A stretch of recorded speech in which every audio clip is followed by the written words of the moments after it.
بسم اللہ الرحمن الرحیم الحمد للہ رب العالمین والصلاة والسلام علی رسولہ محمد وآلہ وصحبہ اجمعین اشہد ان لا الہ الا اللہ وحدہ لا شریک لہ واشہد ان محمدا عبدہ ورسولہ اما بعد۔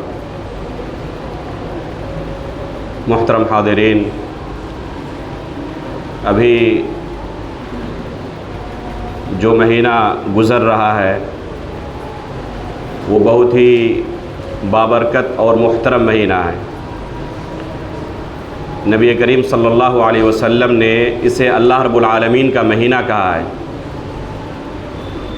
نبی کریم صلی اللہ علیہ وسلم کا ارشاد ہے، افضل الصیام بعد شہر رمضان شہر اللہ المحرم، کہ سب سے بہترین روزہ ماہ رمضان کے روزے کے بعد اللہ کے مہینے محرم کا روزہ ہے۔ آپ صلی اللہ علیہ وسلم نے اس حدیث کے اندر ماہ محرم کو اللہ رب العالمین کا مہینہ قرار دیا ہے۔ اس مہینے کے اندر عمومی طور پر پورے مہینہ روزہ رکھنا مشروع ہے، اور نبی کریم صلی اللہ علیہ وسلم اس مہینے میں روزہ رکھا کرتے تھے، بلکہ اس مہینے کے روزے کی خصوصی طور پر فضیلت اللہ کے رسول نے بیان کی ہے۔ خصوصی طور پر اس مہینے کے اندر 10ویں تاریخ کا روزہ رکھنا، اس کی خاص فضیلت وارد ہے حدیث کے اندر۔ اللہ کے رسول فرماتے ہیں، صحیح مسلم کی روایت ہے، صیام یوم عاشوراء احتسب علی اللہ ان یکفر السنۃ الماضیہ، کہ عاشورہ کے دن کے روزے کے بدلے میں اللہ رب العالمین سے گزشتہ ایک سال کے گناہوں کے کفارے کی امید کرتا ہوں۔ اس روزے کی تاریخ بہت قدیم ہے۔ ہماری شریعت سے پہلے بھی اس روزے کا ہمیں وجود ملتا ہے، بلکہ موسیٰ علیہ السلام کے زمانے سے اس روزے کا ثبوت ملتا ہے۔ جہاں تک اس مہینے کی عظمت اور حرمت کا تعلق ہے تو اس سے بھی قدیم ہے۔ جس دن اللہ رب العالمین نے زمین و آسمان کو پیدا کیا تھا، اس وقت سے یہ مہینہ اللہ تعالیٰ کے نزدیک محترم ہے۔ ان عدت الشہور عند اللہ 12 شہرا فی کتاب اللہ یوم خلق السماوات والارض منها 4 حرم۔ اللہ رب العالمین کا ارشاد ہے کہ مہینوں کی تعداد اللہ رب العالمین کی کتاب میں 12 ہے، ان میں سے 4 مہینے محترم ہیں۔ کب سے؟ یوم خلق السماوات والارض، جس دن سے زمین و آسمان کو اللہ نے پیدا کیا ہے۔ اس لیے اس مہینے کا احترام، اس مہینے کی عظمت، اس کا تعلق کسی خاص واقعے سے نہیں ہے، بلکہ اکثر و بیشتر لوگ جس خاص واقعے کے ساتھ اس مہینے کی عظمت اور حرمت کو جوڑتے ہیں، وہ واقعہ اللہ کے رسول صلی اللہ علیہ وسلم کی وفات کے 50 سال بعد تقریباً رونما ہوا تھا۔ حالانکہ اس مہینے کی حرمت قرآن کریم کی صراحت کے مطابق اس دن سے ہے جس دن اللہ رب العالمین نے زمین و آسمان کو پیدا کیا تھا۔ جہاں تک اس مہینے کے اندر روزہ رکھنے کی بات ہے، خصوصی طور پر عاشورہ کے دن روزہ رکھنے کی بات، تو اس کی تاریخ بھی جیسے کہ میں نے کہا کہ بہت قدیم ہے۔ موسیٰ علیہ السلام کے زمانے سے اس دن کا روزہ چلا رہا ہے۔ اللہ کے رسول صلی اللہ علیہ وسلم، صحیحین کی روایت ہے، صحیح بخاری اور صحیح مسلم دونوں کے اندر یہ روایت آئی ہوئی ہے۔ عبداللہ بن عباس رضی اللہ تعالیٰ عنہ فرماتے ہیں کہ جب اللہ کے رسول مدینہ تشریف لائے ہجرت کے بعد، تو دیکھا کہ یہود عاشورہ کے دن روزہ رکھتے ہیں۔ آپ صلی اللہ علیہ وسلم نے فرمایا کہ یہ کیسا روزہ ہے؟ تو انہوں نے جواب میں کہا، ھذا یوم صالح، ھذا یوم نجی اللہ بنی اسرائیل من عدوہم فصامہ موسیٰ، کہ یہ بہت مبارک دن ہے ہمارے لیے۔ اسی دن اللہ رب العالمین نے موسیٰ علیہ السلام کو فرعون اور اس کی لشکر سے نجات دی تھی، جس خوشی میں موسیٰ علیہ السلام نے روزہ رکھا تھا۔ تو عاشورہ کے دن موسیٰ علیہ السلام نے فرعون اور اس کی لشکر سے نجات کی خوشی میں روزہ رکھا تھا۔ اس کا ثبوت صحیح بخاری اور صحیح مسلم کے اندر ہے۔ اس روزے کی تاریخ بہت قدیم ہے۔ موسیٰ علیہ السلام کے زمانے سے یہ روزہ چلا آ رہا ہے۔ یہود یہ روزہ رکھتے تھے، بلکہ صحیحین کی روایت کے مطابق کفار قریش بھی زمانہ جاہلیت میں مکے کے اندر یہ روزہ رکھتے تھے. اسلام سے قبل زمانہ جاہلیت میں بھی اس روزے کا ہمیں ثبوت ملتا ہے.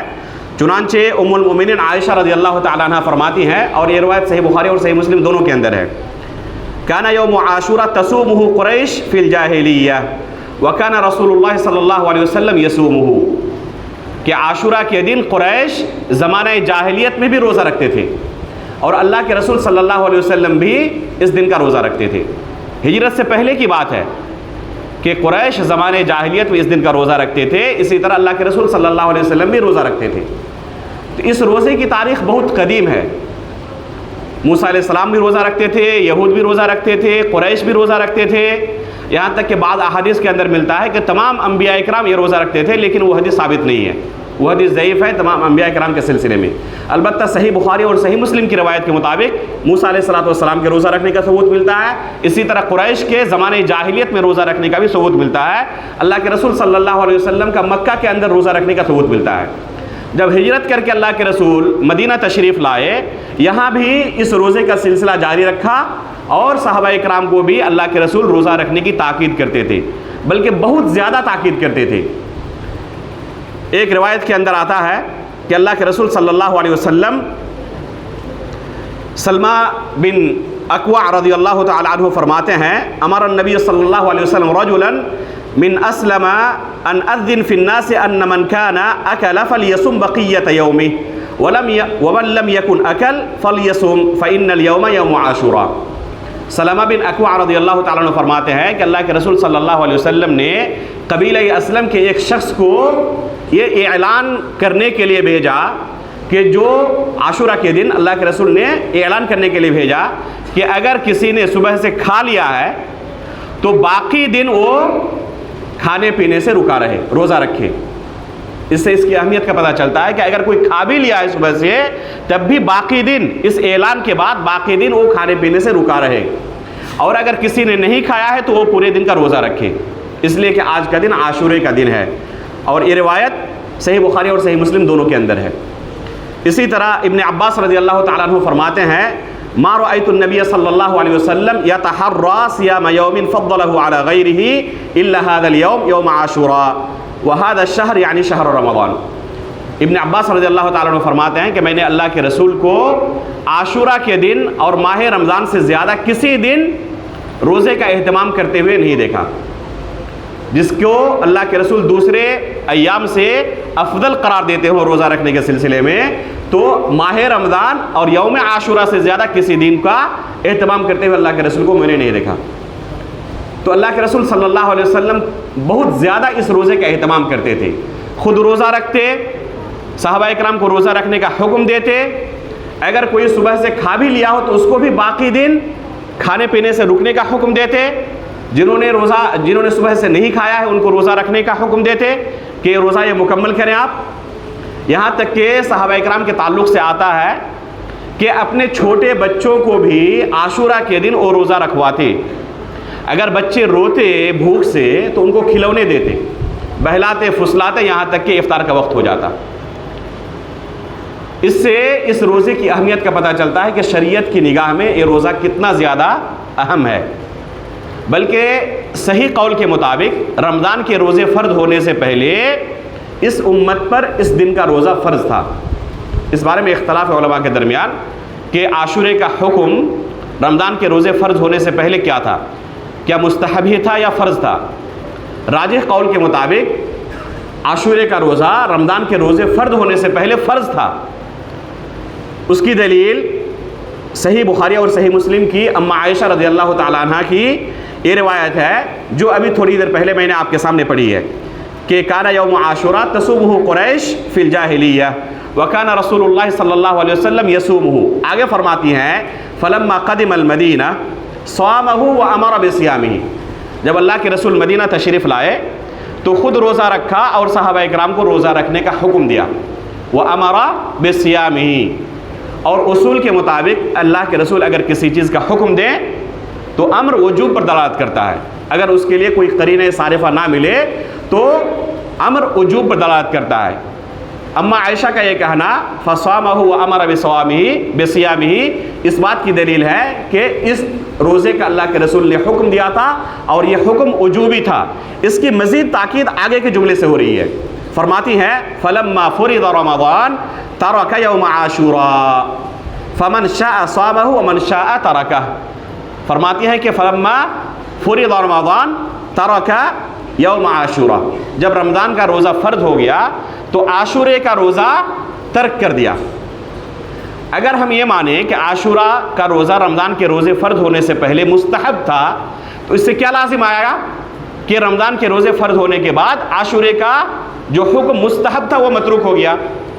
حالانکہ اس بارے میں اجماع ہے، بہت سارے علماء نے اجماع نقل کیا ہے، جیسے ابن عبد البر رحمہ اللہ نے، حافظ ابن حجر رحمہ اللہ نے، امام نووی رحمہ اللہ نے اور بہت سارے علماء نے اجماع نقل کیا ہے کہ عاشورے کا روزہ رکھنا مستحب ہے. اگر ہم یہ مانیں کہ رمضان کا روزہ فرض ہونے سے پہلے عاشورے کا روزہ اس کا حکم مستحب تھا تو اما عائشہ رضی اللہ تعالیٰ عنہ کے اس قول سے لازم آئے گا کہ یہ استحباب کا حکم منسوخ ہو گیا ہے.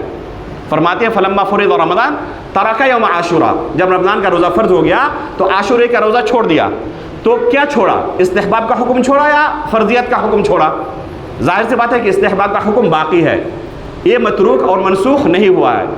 تو اس کا صرف ایک ہی حل نکل سکتا ہے کہ پہلے یہ روزہ فرض تھا، فرضیت ساقط ہو گئی، فرضیت منسوخ ہو گئی، لیکن اب بھی استحباب کا حکم باقی ہے. اس لیے راجح قول کے مطابق یہی سب سے دلیل سے قریب تر لگتا ہے کہ رمضان کے روزے فرض ہونے سے پہلے اس دن کا روزہ فرض تھا، لیکن جب رمضان کا روزہ فرض ہو گیا تو اس کی فرضیت منسوخ قرار دی گئی، لیکن اس کا استحباب باقی رہا اور قیامت تک اس کا حکم باقی ہے اور یہ روزہ مستحب ہے. بلکہ بہت سارے علماء نے اس بارے میں اجماع نقل کیا ہے کہ اس دن کا روزہ رکھنا مستحب ہے، اس دن کا روزہ رکھنا مستحب ہے. اس لیے ہر شخص کو اس دن کے روزے کا اہتمام کرنا چاہیے. یہ روزہ گزشتہ 1 سال کے گناہوں کا کفارہ ہے. ہم دن و رات گناہ کے اندر ملوث رہتے ہیں، گناہوں کے دلدل میں ڈوبے ہوئے رہتے ہیں. یہ اللہ رب العالمین کا بہت بڑا فضل اور کرم ہے ہمارے اوپر کہ اللہ رب العالمین نے بہت سارے ہمارے لیے ایسے راستے کھول کر رکھے ہیں جن سے ہم اپنے گناہوں کا کفارہ ادا کر سکتے ہیں، جو ہمارے گناہوں کے لیے کفارہ بن سکتے ہیں. ان الحسنات یذہبن السیئات، یہ شریعت کا عام اصول ہے. ان الحسنات یذہبن السیئات، جب بندہ کوئی نیکی کرتا ہے تو یہ نیکیاں ان کے گناہوں کے لیے کفارہ بن جاتی ہیں. اس لیے گناہوں کا سرزد ہر ایک شخص سے ہوتا ہے. ہر کوئی اپنے نفس کے بارے میں زیادہ بہتر جانتا ہے کہ کس قدر وہ گناہوں کے اندر ملوث ہے. یہ اللہ رب العالمین کا فضل اور کرم ہے کہ اس نے ہمارے گناہوں پر پردہ ڈالا ہوا ہے. اگر ہمارے گناہوں کو دوسروں کے سامنے اللہ رب العالمین فاش کر دیتا تو ہم ایک دوسرے کے سامنے چہرہ دکھانے کا لائق نہیں رہتے. بلکہ سلف صالحین کہتے تھے کہ اگر ہمارے گناہوں کے سلسلے میں دوسروں کو پتہ چل جائے تو کوئی ہم سے مصافحہ کرنے کے لیے راضی نہیں ہوگا. اس قدر ہم گناہوں کے اندر ڈوبے ہوئے ہیں. لیکن یہ اللہ رب العالمین کا محض فضل اور کرم ہے کہ اس نے گناہوں پر پردہ ڈالا ہوا ہے. اللہ تعالیٰ کا ایک نام ہے ستیر، پردہ ڈالنے والا. اس سے ہمیں یہ درس ملتا ہے کہ اگر ہمیں بھی کسی اپنے بھائی کے گناہوں کے سلسلے میں خبر ہو جائے تو ان کے گناہوں پر پردہ ڈال کر رکھیں، پردہ پوشی کریں. حدیث کے اندر آتا ہے کہ اللہ رب العالمین قیامت کے دن اپنے بندے سے سرگوشی کرے گا اور کہے گا کہ فلاں گناہ تم نے کیا تھا، فلاں گناہ تم نے کیا تھا، فلاں گناہ تم نے کیا تھا. اس دن انکار کا کوئی مجال نہیں ہوگا. کوئی انکار نہیں کر سکتا اللہ رب العالمین کے سامنے کہ اللہ میں نے یہ گناہ نہیں کیا تھا. اللہ رب العالمین ہر چیز کو جانتا ہے. اس دن اللہ تعالیٰ بندوں کے ایک ایک گناہ کو یاد کرائے گا کہ تم نے فلاں گناہ کیا تھا، فلاں گناہ کیا تھا. پھر اللہ رب العالمین کہے گا کہ میں نے ان تمام گناہوں کو جاننے کے باوجود اس پر پردہ ڈالا ہوا تھا. اے بندے، جس طرح تمہارے اوپر میں نے دنیا کے اندر پردہ ڈالا ہوا تھا اور تمہاری ستر پوشی کی تھی، تمہیں رسوا ہونے سے بچایا تھا، آج بھی میں تمہیں رسوا نہیں کروں گا. اور اسے خوشخبری سناتا ہے کہ تمہارے گناہوں کو میں نے معاف کر دیا. یہ ہمارا رب ہے جو غفور الرحیم ہے، جو ستیر ہے. اس لیے ہمیں بھی اس سے درس حاصل کرنا چاہیے اور اپنے بھائی کے گناہوں پر پردہ ڈال کر رکھنا چاہیے. اس سے بہت عظیم ہمیں درس ملتا ہے. تو یہ روزہ گزشتہ 1 سال کے گناہوں کا کفارہ ہے. ہمارے لیے سنہری موقع ہے کہ اس روزے کا ہم اہتمام کریں اور اپنے گناہوں کے کفارے کا ایک راستہ جو اللہ رب العالمین نے ہمارے کھول کے رکھا ہے اس کو غنیمت سمجھیں. دعا کرتے ہیں کہ اللہ تعالیٰ ہمیں اس کی توفیق عطا فرمائے. اب سوال آتا ہے کہ یہ روزہ ہم کب رکھیں؟ ابھی جو حدیثیں آپ کے سامنے پیش کی گئیں اس میں لفظ عاشورہ کا تذکر آیا ہے۔ عاشورہ کہتے ہیں 10ویں تاریخ کو، خصوصی طور پر یہ لفظ مشہور ہو گیا ہے محرم کی 10ویں تاریخ کے لیے، یہ لفظ خصوصی طور پر محرم کی 10ویں تاریخ کے لیے مشہور ہو گیا ہے۔ اگر لفظ عاشورہ استعمال کیا جائے تو کوئی دوسرے مہینے کی 10ویں تاریخ نہیں سمجھتا، وہ محرم کی 10ویں تاریخ ہی سمجھتا ہے۔ اس لیے احادیث کے اندر یہ لفظ بکثرت موجود ہے اور اس سے صرف ایک ہی مفہوم مراد ہے کہ محرم کی 10ویں تاریخ۔ تو بہت ساری حدیثیں جو آپ کے سامنے ابھی پڑھی گئیں ان میں عاشورے کا لفظ موجود ہے کہ اللہ کے رسول صلی اللہ علیہ وسلم خود روزہ رکھتے تھے، صحابہ اکرام کو حکم دیتے تھے، اور صحابہ اکرام بھی خود روزہ رکھتے بلکہ اپنے چھوٹے بچوں کو بھی اس دن کے روزے کا حکم دیتے تھے اور ان کو بھی روزہ رکھواتے تھے۔ تو 10ویں تاریخ کا روزہ، اس کا ثبوت صریح احادیث سے موجود ہے، اور اللہ کے رسول کا زندگی بھر یہی عمل رہا ہے کہ 10ویں تاریخ اللہ کے رسول صلی اللہ علیہ وسلم روزہ رکھتے تھے۔ وفات سے 1 سال قبل ابن عباس رضی اللہ تعالیٰ عنہ فرماتے ہیں، صحیح مسلم کی روایت ہے کہ اللہ کے رسول صلی اللہ علیہ وسلم کو خبر دیا گیا کہ اس دن یہود روزہ رکھتے ہیں اور اس کی تعظیم کرتے ہیں۔ ایک روایت کے اندر ہے کہ اس دن وہ عید بھی مناتے ہیں۔ یہ روایت صحیح مسلم کے اندر بھی ہے اور ابن حبان کے یہاں اس کے الفاظ میں مزید صراحت ہے۔ اگر آپ ابن حبان کھولیں گے اور یہی فائدہ ہوتا ہے ایک ہی حدیث کے مختلف طرق کو جمع کرنے کا، کہ بعض طرق کے اندر بعض ایسے الفاظ آپ کو ملتے ہیں جن سے حدیث کی مزید تشریح ہو جاتی ہے۔ تو ابن حبان کے یہاں اس حدیث کو آپ پڑھیں گے تو اس میں پائیں گے کہ مزید صراحت ہے۔ اللہ کے رسول کو کہا گیا کہ یہود اس دن عید مناتے ہیں، تو اللہ کے رسول صلی اللہ علیہ وسلم نے فرمایا کہ تم لوگ ان کی مخالفت کرتے ہوئے روزہ رکھو۔ یہ نہیں کہا کہ وہ عید مناتے ہیں تو تم بھی عید مناؤ، بلکہ ان کی مخالفت کا حکم دیا۔ کس طریقے سے؟ روزہ رکھ کر، عید منا کر نہیں۔ اس لیے اگر کوئی اس دن عید مناتا ہے تو اس کے لیے جائز نہیں ہے۔ افسوس کی بات یہ ہے کہ روافض کی مخالفت میں ایک گمراہ فرقہ پیدا ہوا ہے، نواصب کا۔ روافض کے بالمقابل ایک گمراہ فرقہ پیدا ہوا ہے۔ روافض کے یہاں گمراہی کیا ہے کہ وہ آل بیت کی بہت زیادہ تعظیم کرتے ہیں اور دوسرے صحابہ اکرام کی تنقیص کرتے ہیں، یہاں تک کہ ان کو کافر کہتے ہیں اور ان کو گالیاں بھی دیتے ہیں۔ روافض کے ہی بالمقابل ایک دوسرا گمراہ فرقہ پیدا ہوا ہے جو آل بیت کے ساتھ بدتمیزی کرتے ہیں، نعوذ باللہ من ذالک۔ اس لیے عاشورہ کے دن چونکہ امام حسین رضی اللہ تعالیٰ عنہ کا شہادت کا سانحہ پیش آیا تھا، تو نواصب کا فرقہ اس دن خوشی مناتا ہے، بلکہ انہوں نے اس تعلق سے بہت ساری حدیثیں بھی گڑھی ہوئی ہیں۔ ان میں سے ایک حدیث یہ ہے کہ اگر کوئی عاشورہ کے دن اپنے اہل و عیال پر خرچ کرتا ہے زیادہ وسعت کے ساتھ تو اللہ رب العالمین سال بھر اس کے رزق کے اندر برکت عطا کرتا ہے۔ یہ جھوٹی حدیث ہے، موضوع حدیث ہے، بلکہ علامہ البانی رحمہ اللہ نے کہا ہے کہ ڈر ہے کہ ہو سکتا ہے کہ حسین رضی اللہ تعالیٰ عنہ کے جو دشمن تھے فرقہ نواصب میں سے، ہو سکتا ہے کہ انہوں نے اس حدیث کو گڑھا ہو۔ اس لیے اس دن عید منانا، خوشی منانا، کسی بھی طرح کی خوشی کا اظہار کرنا یہ جائز نہیں ہے۔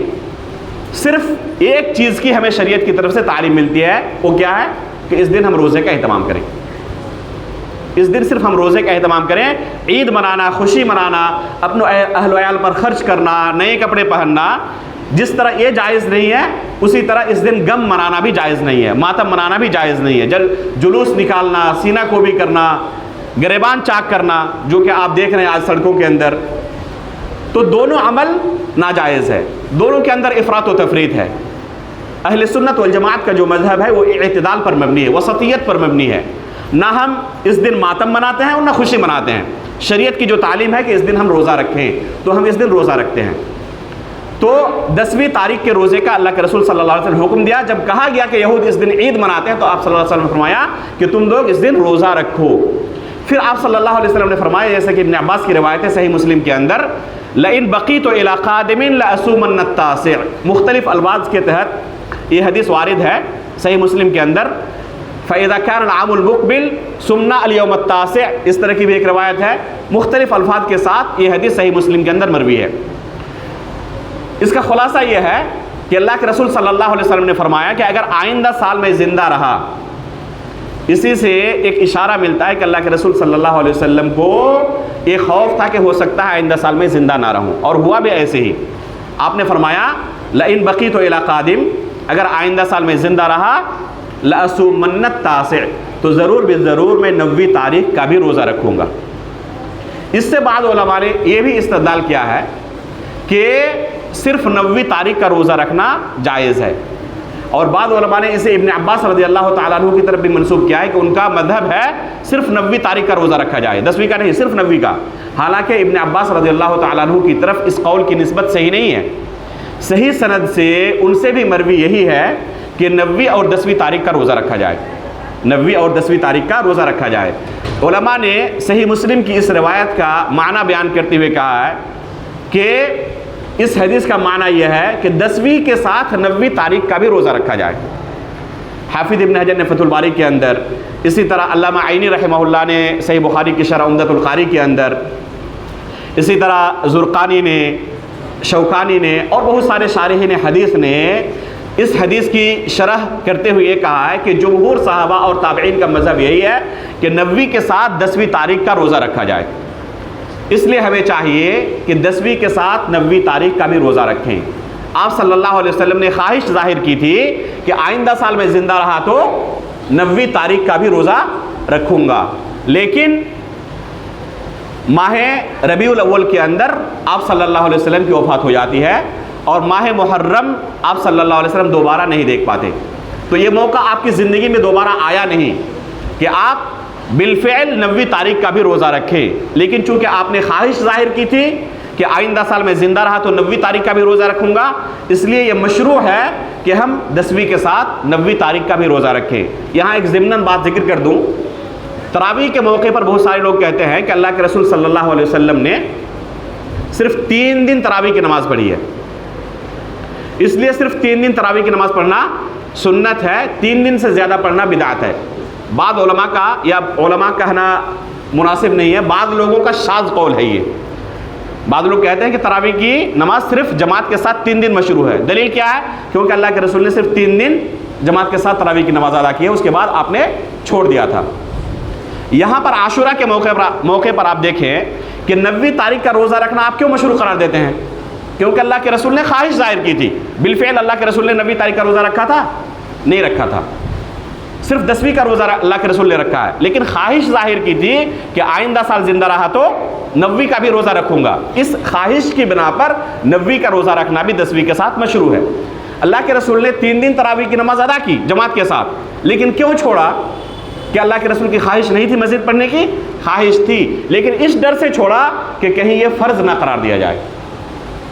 اس وجہ سے یہ کہنا کہ صرف 3 دن جماعت کے ساتھ تراویح کی نماز مشروع ہے ایک شاذ قول ہے، اور صحیح قول یہی ہے کہ تراویح کی جماعت اگر کوئی مہینے بھر بھی پڑھے تو اس میں کوئی مذاقہ نہیں ہے، بلکہ یہی صحابہ کرام نے کر کے دکھایا اور یہی سنت طریقہ ہے، اس میں کوئی حرج نہیں ہے۔ تو 10ویں کے ساتھ 9ویں کا روزہ رکھنا مشروع ہے، یہی جمہور صحابہ اور تابعین کا موقف رہا ہے، مذہب رہا ہے۔ اس لیے ہمیں چاہیے کہ 10ویں کے ساتھ ساتھ 9ویں کا بھی روزہ رکھیں۔ اس کا ثبوت، 10ویں کا ثبوت صحیح بخاری اور صحیح مسلم کا حدیث سے بھی ہے، اور 9ویں تاریخ کا اس کے ساتھ ثبوت صحیح مسلم کی روایت سے، جو کہ صحیح روایت ہے۔ ایک اور عمل کے بارے میں بہت زیادہ لوگوں کے درمیان یہ عمل مشہور ہے، اور بعض علماء نے کہا ہے کہ یہ سب سے اکمل صورت ہے۔ وہ کیا ہے کہ 9، 10 اور 11ویں، 9ویں، 10ویں اور 11ویں 3 دن کا روزہ رکھا جائے۔ جیسے کہ علامہ ابن قیم رحمہ اللہ نے عاشورہ کے روزے کے مراتب بیان کرتے ہوئے کہا ہے کہ اس کے کئی مراتب ہیں۔ سب سے پہلا مرتبہ اور سب سے کامل مرتبہ یہ ہے کہ 9، 10 اور 11 3 دن کا مسلسل روزہ رکھا جائے۔ اس کے بعد یہ ہے کہ صرف 2 دن کا روزہ رکھے، 9ویں 10ویں کا روزہ رکھے، یا اگر کوئی چاہے تو 10ویں اور 11ویں کا روزہ رکھ سکتا ہے۔ اس کی دلیل کیا پیش کرتے ہیں لوگ؟ جو لوگ 9ویں اور 10ویں کے ساتھ 11ویں یا 10ویں کے ساتھ 11ویں کے روزے کی بات کرتے ہیں، وہ دلیل کے طور پر ابن عباس رضی اللہ تعالیٰ عنہ کی ایک روایت پیش کرتے ہیں۔ ابن عباس رضی اللہ تعالیٰ عنہ کا ارشاد ہے، اللہ کے رسول صلی اللہ علیہ وسلم نے فرمایا، صوموا یوم عاشوراء وخالفوا فیہ الیہود وصوموا قبلہ یوما او بعدہ یوما۔ یہ روایت سنن کے اندر موجود ہے، لیکن سندن یہ روایت ثابت نہیں ہے، سندن یہ روایت ثابت نہیں ہے. بہت سارے علماء نے اس روایت کو ضعیف قرار دیا ہے. داؤد بن علی بن عبداللہ بن عباس بن عبد المطلب سے یہ روایت مروی ہے، وہ اپنے باپ سے اور وہ اپنے دادا سے روایت کرتے ہیں. داؤد بن علی سے یہ روایت 3 طریق سے مروی ہے اور تینوں طریق ضعیف ہے، ان سے یہ روایت ثابت بھی نہیں ہے. دوسری علت یہ ہے کہ داؤد بن علی خود متکلم فی راوی ہیں اور بہت سارے علماء نے ان کے اوپر کلام کیا ہے. اس وجہ سے یہ روایت ثابت ہی نہیں ہے کہ صوموا قبلہ یومن او بعدہ یومن کہا جائے کہ عاشورہ سے ایک دن پہلے روزہ رکھو یا ایک دن بعد میں روزہ رکھو. بعض علماء نے اس حدیث کو نقل کرتے ہوئے لفظ واو استعمال کیا ہے، صوموا قبلہ یومن و بعدہ یومن، او نہیں بلکہ واو استعمال کیا ہے، یعنی اس سے ایک دن پہلے روزہ رکھو اور ایک دن بعد روزہ رکھو، یعنی 3 دن روزہ رکھو. حالانکہ اکثر روایتوں میں یہ حدیث او کے لفظ کے ساتھ آیا ہے کہ اس سے ایک دن پہلے روزہ رکھو یا ایک دن بعد میں روزہ رکھو. لیکن یہ روایت ثابت نہیں ہے، ضعیف ہے، اس کی کوئی صحیح سند نہیں ملتی ہے اور بہت سارے علماء نے اسے ضعیف قرار دیا ہے. خلاصہ کلام یہ کہ 11ویں تاریخ کے روزے کے ثبوت میں کوئی روایت نہیں ملتی ہے. جو حدیث مروی ہے اس سلسلے میں وہ حدیث ضعیف ہے، اور صحیح سند سے 10ویں تاریخ کا اور 9ویں تاریخ کا روزہ رکھنا ثابت ہے. اس لیے شرعی دلائل کے روح سے عاشورے کا روزہ صرف 2 دن ثابت ہے، 9ویں تاریخ کا روزہ رکھا جائے اور 10ویں تاریخ کا روزہ رکھا جائے. جہاں تک 11ویں تاریخ کے روزے کی بات ہے، چاہے 9ویں اور 10ویں کے ساتھ اسے ملایا جائے یا صرف 10ویں کے ساتھ اسے ملایا جائے، یہ ثابت نہیں ہے، یہ ثابت نہیں ہے. بلکہ خود ابن عباس رضی اللہ تعالیٰ عنہ جنہوں نے یہ حدیث اللہ کے رسول سے روایت کی ہے، جن سے مروی ہے، خود ان کا اپنا قول ہے اور 2 صحیح سندوں سے ان سے مروی ہے. وہ فرماتے ہیں کہ خالفوا الیہود وصوموا التاسع والعاشر، کہ یہود کی مخالفت کرو اور 9ویں اور 10ویں تاریخ کو روزہ رکھو. یہود کی مخالفت کرو اور 9ویں اور 10ویں تاریخ کو روزہ رکھو. یہ خود ابن عباس رضی اللہ تعالیٰ عنہ کا فتویٰ بھی ہے. تو اللہ کے رسول صلی اللہ علیہ وسلم سے بھی یہ ثابت ہے اور ابن عباس رضی اللہ تعالیٰ عنہ کا یہ فتویٰ بھی ہے. انہوں نے مخالفت کی بات بھی کی ہے کہ یہود کی مخالفت کرتے ہوئے تم 9ویں اور 10ویں تاریخ کا روزہ رکھو. اس لیے راجح قول کے مطابق کیا ہے کہ عاشورے کا روزہ صرف 9ویں اور 10ویں تاریخ کو مشروع ہے. اگر کوئی 9ویں تاریخ کو روزہ نہ رکھ سکے اور صرف 10ویں تاریخ کا روزہ رکھنا چاہے تو یہ بھی جائز ہے. اگر کوئی 9ویں تاریخ کو روزہ نہ رکھ سکے، صرف 10ویں تاریخ کا روزہ رکھنا چاہے تو یہ بھی جائز ہے، اس میں بھی حرج نہیں ہے. لیکن افضل کیا ہے؟ افضل یہ ہے کہ 9ویں اور 10ویں دونوں دن روزہ رکھا جائے. اس سال یہ روزہ کس دن پڑ رہا ہے؟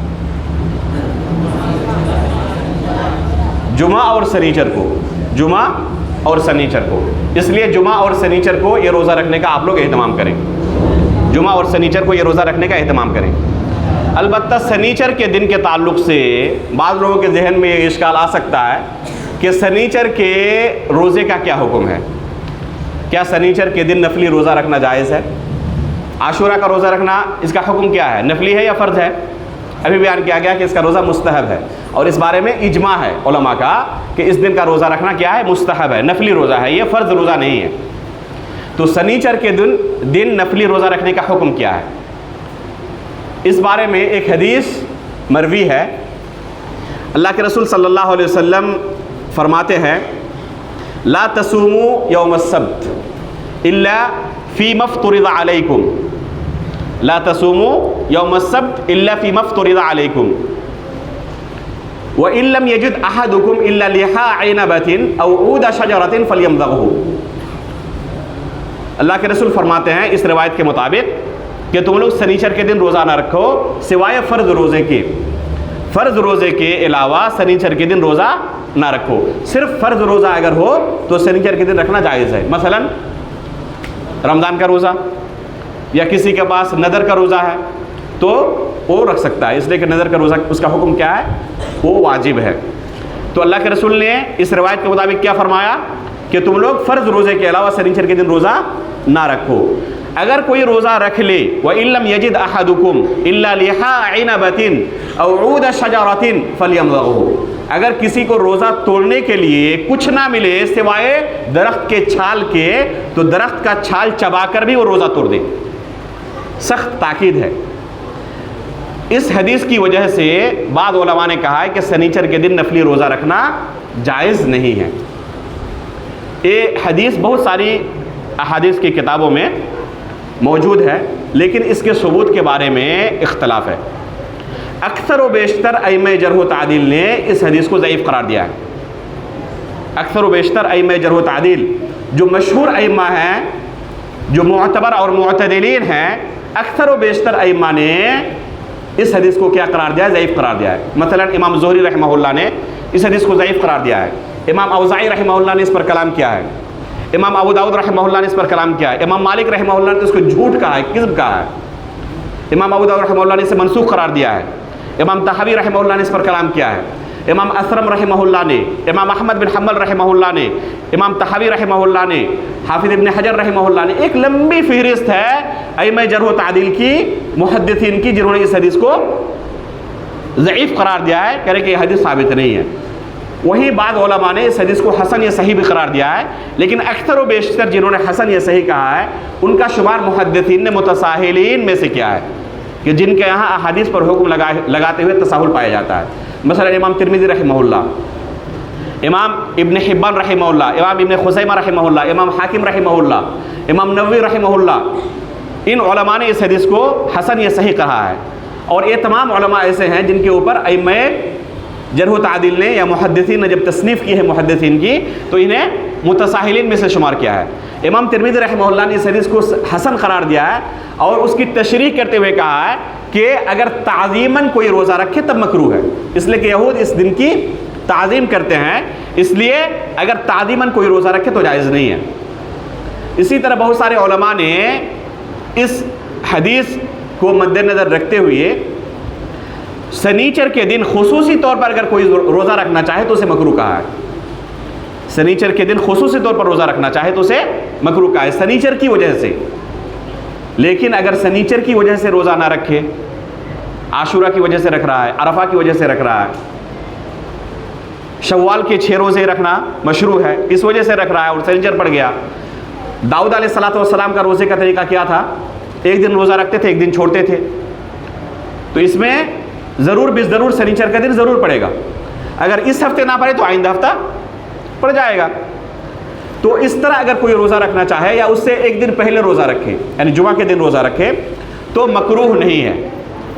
ائمہ اربعہ کا یہ موقف ہے کہ تخصیص کے ساتھ اگر کوئی روزہ رکھے تو مکروہ ہے، ورنہ مکروہ نہیں ہے۔ مطلقاً حرام کہنا کہ سنیچر کے دن روزہ رکھنا مطلقاً حرام ہے، بہت تلاش کے باوجود سلف میں کوئی ایسا قول نہیں ملا، سوائے معاصرین علماء میں سے علامہ البانی رحمہ اللہ کے، جنہوں نے اس دن روزہ رکھنا مطلقاً حرام قرار دیا ہے، نفلی روزہ رکھنا۔ صرف ایک صورت کو علامہ البانی رحمہ اللہ نے جائز قرار دیا ہے، وہ یہ کہ کوئی جمعہ کے دن روزہ رکھے اور اسے اس دن کے روزے کے حکم کا علم نہ ہو، پتہ نہ ہو۔ جمعہ کے دن روزہ رکھنا حرام ہے، جائز نہیں ہے۔ خصوصیت کے ساتھ جمعہ کے دن اگر کوئی روزہ رکھے تو یہ حرام ہے، جائز نہیں ہے۔ اگر کسی کو جمعہ کے دن روزہ رکھنا حرام ہے یہ پہلے پتہ نہ ہو اور جہالت کی بنیاد پر روزہ رکھ لے تو اس کے لیے شیخ البانی فرماتے ہیں کہ جمعہ کے ساتھ سنیچر کے دن روزہ رکھنا جائز ہے۔ لیکن اگر پہلے سے پتہ ہو کسی کو کہ جمعہ کے دن روزہ رکھنا حرام ہے، پھر بھی رکھ لے تو اس کے لیے جائز نہیں ہے سنیچر کے دن روزہ رکھنا۔ یہ شیخ البانی رحمہ اللہ کا موقف ہے سنیچر کے دن کے روزے کے تعلق سے، اور تلاش کے باوجود اس موقف کے لیے ان کا کوئی سلف نہیں ملا۔ اللہ عالم ان کو کوئی سلف ملا تھا یا نہیں ملا تھا، لیکن تلاش کے باوجود اس موقف پر ان کا کوئی سلف نہیں ملا۔ ان کی دلیل کیا ہے؟ یہی حدیث ہے جو آپ کے سامنے ابھی پیش کی گئی۔ بہت سارے علماء جنہوں نے ابھی جن کا نام لیا گیا کہ جنہوں نے اس حدیث کو ضعیف قرار دیا ہے، ان کا موقف یہی تھا، اور بہت سارے سلف صالحین کا موقف یہ تھا کہ سنیچر کے دن روزہ رکھنا اگر اس سے پہلے کوئی رکھ رہا ہے تو کوئی حرج نہیں ہے، جائز ہے۔ جیسے جمعہ کے دن اگر کوئی روزہ رکھے تو اس کے ساتھ ملا کر سنیچر کے دن روزہ رکھ سکتا ہے۔ اس کی دلیل بہت ساری ہیں۔ اگر اس حدیث کو صحیح مانا بھی جائے، لا تصوموا یوم السبت الا فیما افترض علیکم، اس حدیث کو اگر صحیح مانا بھی جائے تو اس حدیث کی تخصیص دوسرے احادیث سے ہوتی ہے۔ مثلا جبیریہ بنت الحارث رضی اللہ تعالی عنہا کی روایت ہے کہ اللہ کے رسول صلی اللہ علیہ وسلم ان کے پاس آئے جمعہ کے دن، اور روزے کی حالت میں تھی۔ اللہ کے رسول نے پوچھا کہ کیا گزشتہ کل آپ روزے سے تھیں؟ انہوں نے کہا کہ نہیں۔ پھر سوال کیا، کہا آئندہ کل روزہ رکھنے کا ارادہ ہے؟ انہوں نے کہا کہ نہیں. تو آپ نے فرمایا کہ تب آپ روزہ توڑ دیں، تب آپ روزہ توڑ دیں. اس سے کیا پتہ چلتا ہے کہ اگر آئندہ کل وہ روزہ رکھنے کا ارادہ کرتی تو کوئی حرج نہیں تھا. جب انہوں نے کہا کہ آئندہ کل میں روزہ نہیں رکھنا چاہتی، تب آپ نے فرمایا کہ آج روزہ آپ توڑ دیں. علامہ البانی رحمہ اللہ نے اسی حدیث کو سامنے رکھتے ہوئے کہا ہے کہ اگر کوئی شخص جمعہ کے دن روزہ رکھ لے اور اس حکم سے وہ غافل تھا، جاہل تھا، اس کو پتہ نہیں تھا کہ جمعہ کے دن روزہ رکھنا حرام ہے، تو اس کے لیے جمعہ کا دن روزہ رکھنا اور سنیچر کا دن روزہ رکھنا جائز ہے، بلکہ سنیچر کے دن روزہ رکھنا واجب ہو جاتا ہے، چونکہ وہ اس بات کے قائل ہیں کہ صرف فرض روزہ رکھا جا سکتا ہے جمعہ کے دن، سنیچر کے دن، اس کے علاوہ فرض روزہ نہیں نفلی روزہ نہیں رکھا جا سکتا. تو وہ کہتے ہیں کہ اگر کوئی شخص جمعہ کے دن روزہ رکھ لے مسئلے کا علم نہ ہونے کی وجہ سے، تو اس کے لیے سنیچر کا دن روزہ رکھنا واجب ہو جاتا ہے. حالانکہ یہ قول اس پر اطمینان نہیں ہوتا، کیونکہ اللہ کے رسول صلی اللہ علیہ وسلم اس خاتون کے پاس جویریہ بنت الحارث رضی اللہ تعالیٰ عنہ کے پاس دن کے اندر آئے تھے، یعنی روزے کی حالت میں آئے تھے اللہ کے رسول صلی اللہ علیہ وسلم. اور اس وقت اگر وہ آئندہ کل روزہ رکھنا بھی چاہتی تب بھی جائز تھا یہ کہنا کہ آپ روزہ توڑ دیں، کہ آج روزہ رکھنا حرام ہے، جائز نہیں ہے، اور سنیچر کے دن آئندہ کل اس دن بھی روزہ رکھنا جائز نہیں، حرام ہے. تو اس وقت اللہ کے رسول کہہ سکتے تھے اگر وہ آئندہ کل روزہ رکھنا چاہتی تب بھی کہ آپ آج روزہ توڑ دیں. ایسا مسئلہ نہیں کہ جمعہ کا دن گزر گیا ہو اس کے بعد یہ واقعہ پیش آیا ہو، بلکہ روزے کی حالت میں واقعہ پیش آیا تھا. اگر سنیچر کے روزہ رکھنا جائز ہی نہ ہوتا تو اللہ کے رسول اسی وقت ان کو روزہ توڑنے کا حکم دیتے کہ سنیچر کے دن روزہ رکھنا جائز ہی نہیں ہے.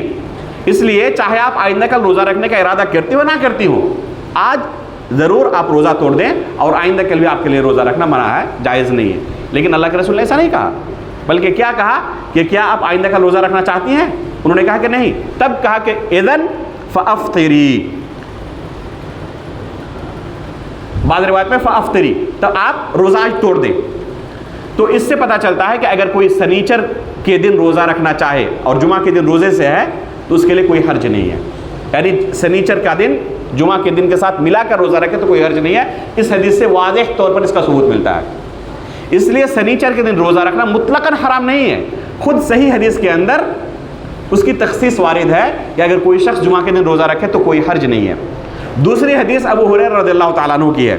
وہ فرماتے ہیں کہ اللہ کے رسول صلی اللہ علیہ وسلم نے فرمایا لا تصوموا یوم الجمعہ الا ان تصوموا قبلہ یوما او بعدہ یوما.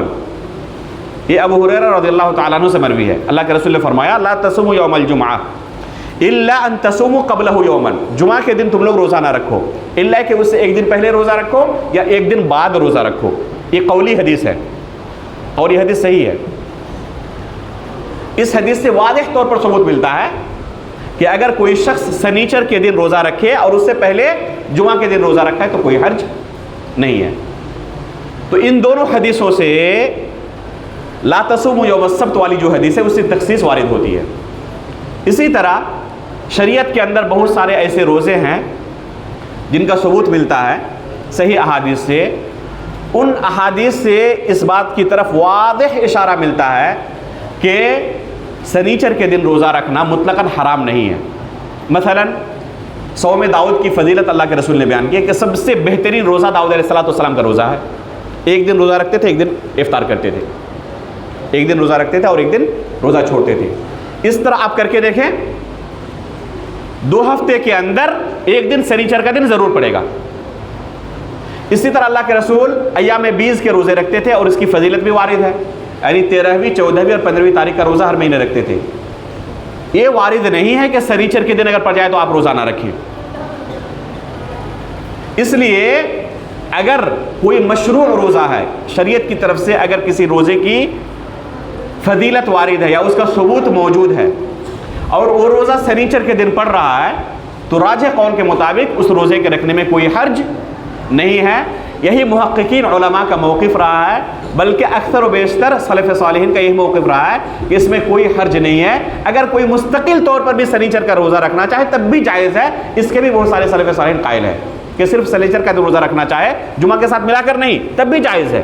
اور جمعہ کے ساتھ ملا کر اگر روزہ رکھے تو یہی سلف صالحین کا موقف رہا ہے کہ جائز ہے، اور کوئی ایسا قول نہیں ملا سلف میں سے جس نے جمعہ کے ساتھ رکھنے کی صورت میں بھی اسے حرام کہا ہو، یعنی کسی دین کے ساتھ ملا کر رکھنے کی صورت میں بھی حرام کہا ہو، مطلقاً حرام کہا ہو، سلف میں سے ایسا کوئی قول نہیں ملا۔ شیخ الاسلام علامہ ابن تیمیہ رحمہ اللہ نے، ان کے شاگرد رشید علامہ ابن قیم رحمہ اللہ نے اس تعلق سے بہترین بحث کی ہے اور بیان کیا ہے کہ سنیچر کے دن روزہ رکھنا مطلقاً حرام نہیں ہے، ان صورتوں میں جائز ہے، اس میں کوئی حرج نہیں ہے۔ استاد محترم شیخ سلیمان الرحیلی حفظہ اللہ نے اس مسئلے پر بہترین کلام کیا ہے، اور علامہ البانی رحمہ اللہ کا جو موقف ہے اس موقف کی بہترین وضاحت کی ہے، اور اس موقف کے اندر جو علمی مواخذات ہیں تو بہترین انداز میں شیخ نے اسے بیان کیا ہے۔ یوٹیوب کے اندر یہ درس موجود ہے، اہل علم اسے علمی ناحیے کے علمی استفادے کے لیے سن سکتے ہیں، بلکہ طلبہ علم کو ضرور سننا چاہیے۔ اس میں اصولی بحث بہت ہی بہترین طریقے سے شیخ نے بیان کی ہے۔ تو خلاصہ یہ ہے کہ اس مہینے اس سال عاشورے کا روزہ کب پڑ رہا ہے؟ جمعہ کے دن اور سنیچر کے دن، اس لیے رکھنے میں کوئی حرج نہیں ہے، انشاءاللہ جائز ہے، رکھنے کا اہتمام کرنا چاہیے، واجب نہیں ہے لیکن اس کی شریعت کے اندر بہت زیادہ فضیلت وارد ہے، اس لیے اس روزے کا ہمیں اہتمام کرنا چاہیے۔ اللہ تعالیٰ سے ہم دعا کرتے ہیں کہ اللہ تعالیٰ ہمیں شریعت کی صحیح سمجھ عطا فرمائے، اور اس دن کے روزہ رکھنے کی اللہ تعالیٰ ہمیں توفیق عطا فرمائے، اس دن کا روزہ اللہ تعالیٰ ہم سے قبول فرمائے اور ہمارے گناہوں کا ایک کفارہ بن جائے۔ آمین تقبل رب العالمین، وصلی اللہ علی نبینا محمد۔